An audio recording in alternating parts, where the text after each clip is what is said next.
Бұдан бұрын хабарлағандай, Сот төрелігі академиясы жоғары сот кеңесінің қолдауымен докторантура бағдарламасы бойынша білім беру қызметін жүзеге асыруға алғаш рет мемлекеттік лицензия алды.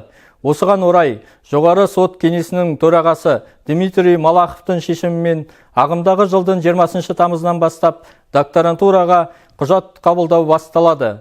Оқыту, ғылыми, педагогикалық және бейіндік екі бағыт бойынша жүргізіледі. Бағдарламаны меңгеру мерзімі 3 жыл. Кеңес төрағасы мен сот төрелігі академиясының актілеріне тиісті түзетулер енгізіліп, бекітілгеннен кейін үміткерлерді ресми іріктеу процесін бастауға мүмкін болды.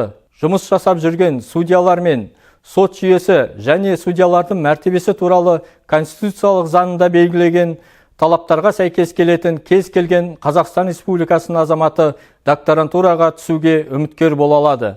Сот төрелігі академиясының докторантурасы бұл дайындықтың беделді академиялық деңгейі ғана емес, сонымен қатар сот төрелігінің өзекті мәселелері терең зерттеудің үздік тәжірибелерге, сарапшылар қауымдастығына және ғылыми қолдауға қол жеткізудің бірегей мүмкіндігі. Докторантура бағдарламасы болашақ зерттеушілерді даярлауға ғана емес, сонымен қатар терең теориялық білім алатын және алған білімдерін сот төрелігін іске асыру барысында қолдануға мүмкіндік беретін судьяларға бағытталған.